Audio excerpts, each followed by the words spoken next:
Hey everyone, welcome back to Evony with Genghis. We are in the maple syrup event and it's an exciting time in the Genghis household. Why?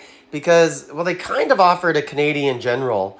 Last time they offered Sir Isaac Brock. He's my wall general. Let's take a look at Mr. Brock here. And he wears a nice, what kind of British colonial outfit, I guess. Never really heard of him in my life, like never until Evony. But apparently, Evony counts a British guy who conquered Canada, I guess, or was part of a general of it, as Canadian. Guess we don't have our own heroes. But, anyways, what we do have is Samuel de Champlain. He is in lots of Canadian history books. Let's look at him. Here he is, Samuel de Champlain. He's from France, not Canadian, but did some sort of like Christopher Columbus type stuff in Quebec, founding New France down there. Anyways, I think it would be cool to have a maple syrup combo on my wall with Brock and Champlain. Now, is it a good thing to do? Is it smart? I've been looking at Stephen II for a while. And he's a better option for me than Leo. So going to be making a change. It's just a matter of when. I was planning to make a change before All-Stars. And I wanted to wait because I was like, well, what if someone better than Stephen II comes out before All-Stars? Because we all know your general's only the best for a week. And then it's up for grabs after that. So let's take a look at him. He does some stuff with archers and siege, and he has lots of two-way buffs. He does have march size. It will irk me to look at him on the wall and see the march size. But whatever, I guess maybe at times you could take him off and use him as a siege assistant if you wanted. If you didn't need him on the wall, put Leo back up. Anyways, let's take a look. So he has a covenant. That's something I really like over Leo. And it has some defense. Number 2 and 3, it's got that march size there. And then number 4 is more attack. And then a little bonus in rally stuff. And then at the bottom here, he's got more siege HP. Useless in rally if you're not going to use it. Remember, I'm only looking at this guy for a wall assistant.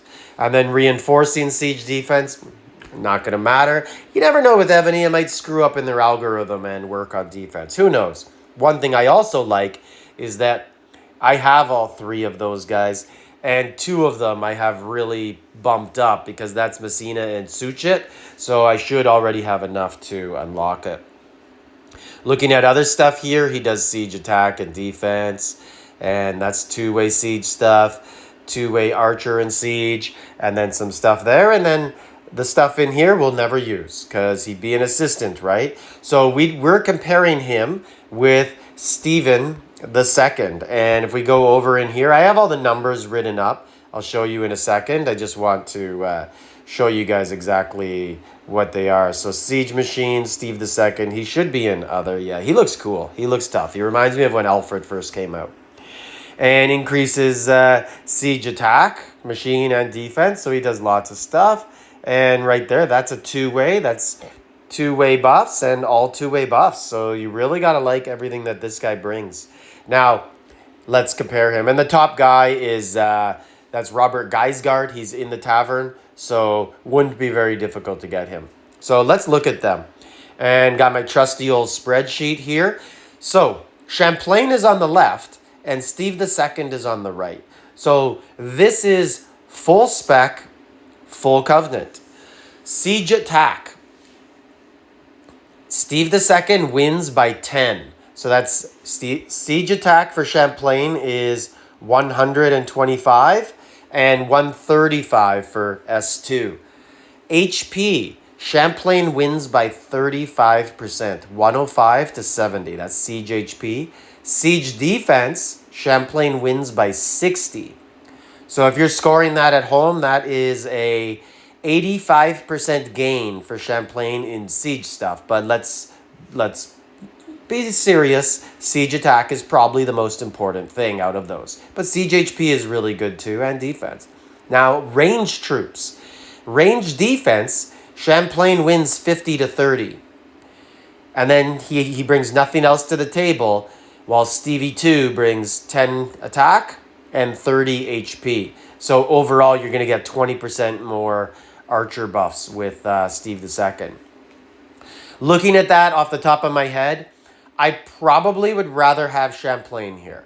I'm not going to care too much about archer attack on the wall. Archer HP is cool. I guess it kind of equals out with the defense, range defense versus HP a little bit. But let's just call that a slight win for Stevie 2. But that HP and defense would look really nice on the wall. Talking about, I'd be getting my siege HP, I'd be coming up around like probably 37, 3800%, I think, at that point. I really have no idea. I'm making that up, but it sounds good. Anyways, I like what they are. I think I would end up with that sort of stuff if I added him for siege HP and defense. My attack, I'd probably break 4,000. Right now, I think I'm at 3979.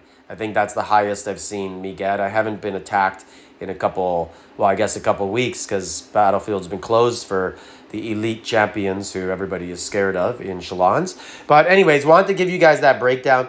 I think I'm going to make the change. Let's do one last look at Leo 3, who may be signing off as my assistant wall general. So if you look at him, he has siege, trap triggering chance, in-city range and siege. So he comes out just short on stuff. None of this matters, but in-city attack and stuff at the top. He adds a little bit of more well-roundedness with adding a little bit more for other troops. My thought process is basically I redid all my refines for siege. Why not just go full out, all in on siege and be a one-trick pony on defense? But hey, you're gonna have to get through my siege if you want to hurt me. So I kind of like that idea, especially as I coin less. I might as well, or like not at all, I might as well focus on one single troop type. Let me know what you guys think about the single line of defense strategy. And like, subscribe, leave a comment.